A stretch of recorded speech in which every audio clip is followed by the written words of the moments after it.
C'est vous qui êtes nos yeux, nos oreilles. On veut évaluer la capacité réelle des enfants. On ne veut pas évaluer la capacité des enseignants. Qu'est-ce que l'enfant sait faire, qu'est-ce que l'enfant connaît, c'est ce que nous voulons savoir. Donc on ne veut pas de tricherie, pas de fraude. Si on vous prend la main dans le sac, vous allez vous créer des problèmes. La ministre de l'Éducation nationale et de l'alphabétisation, Mariétou Koné, s'est rendue au centre d'examen lycée Aris d'Adjamé en présence du premier magistrat de la commune pour témoigner son soutien aux candidats au brevet d'études du premier cycle BEPC et les exhorte au respect des consignes contre la tricherie et la corruption. Je suis le ministre en charge de l'éducation. Je suis venu vous encourager pour l'examen d'aujourd'hui. Bonne chance. Si quelqu'un vient nous aider à tricher, crie, on attrape la personne, on dénonce la personne. Les candidats en situation de handicap, notamment les malvoyants et les malentendants, composent aussi dans les mêmes épreuves. Ils ont également reçu la visite de la ministre Mariétou Koné au centre Emmanuel Dioulo du Plateau. À partir d'aujourd'hui, c'est l'examen écrit du BEPC. Le président de la République, son Excellence Alassane Ouattara, est pour une école inclusive, faire en sorte que, quelle que soit sa situation, l'enfant puisse accéder à l'école. Nous avons prodigué quelques conseils, la lutte contre la fraude, la lutte contre la tricherie. Et je pense que les enfants ont tellement bien compris que ce sont eux qui nous accueillent même avec déjà ce slogan qui est une école de qualité, une école de mérite, dans la transparence et dans l'équité. Et ils sont prêts à dénoncer des examinateurs. Dénoncer pour les handicapés, ce sont les copistes et les examinateurs. Et pour les autres, ce sont les enseignants, les surveillants et tout ça. Les enfants sont prêts à le faire.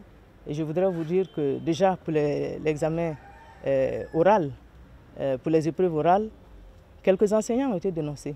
Les épreuves écrites du BEPC ont débuté par le français.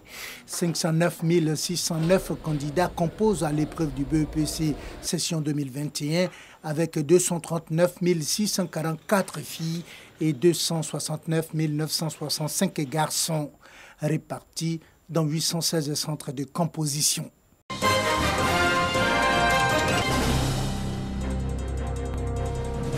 L'information a fait le tour du web et des grands médias ce week-end. Ce dimanche, elle a été confirmée par le directeur général des cultes. Le ministère saoudien du Hajj et de la Oumoura a décidé de limiter la participation à l'édition 2021 aux seuls résidents nationaux et aux membres des communautés étrangères désireuses d'y participer. Selon la dite déclaration officielle, le Hajj 2021 sera autorisé pour 60 000 candidats résidant dans le royaume, incluant les citoyens saoudiens et les ressortissants étrangers appelés à s'inscrire sur un site ouvert à cet effet. Les autorités saoudiennes motivent une telle décision par la menace de propagation du virus de la Covid-19 avec l'apparition de nouveaux variants. Pourtant, du côté du commissariat ivoirien du Hajj, les préparatifs allaient bon train. Bien que prenant acte de la décision, l'État a arrêté des mesures à l'attention des candidats au pèlerinage musulman. 1. Tous les candidats inscrits en 2020 restent prioritaires pour le prochain Hajj selon les conditions qui seront fixées par les autorités saoudiennes. 2. La possibilité de rembourser les frais d'inscription à ceux qui le souhaiteraient. 3. La prise en charge des consultations médicales pré-pèlerinage des candidats inscrits en 2020 et qui ont été invités en 2021 par le commissariat du Hajj à reprendre les dites consultations. 4. La possibilité de remplacer des candidats décédés ou en situation de handicap selon les conditions arrêtées par le comité de surveillance. Le commissariat du Hajj dit se tenir à la disposition des candidats pèlerins pour toute information complémentaire. Ils sont au nombre de 10 000, dont 7 000 pour le compte du contingent étatique et 3 000 affectés aux opérateurs privés.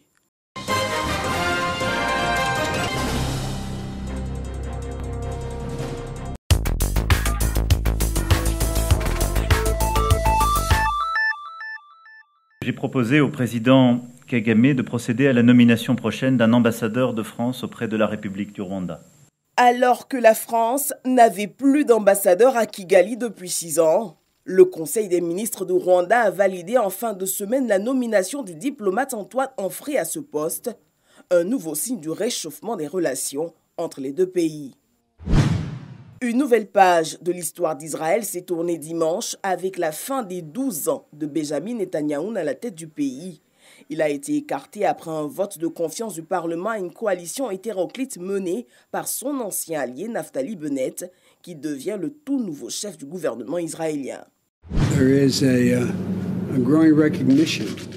Le président américain a appelé ce lundi les alliés de l'OTAN à affronter ensemble les nouveaux défis posés par la Chine et la Russie.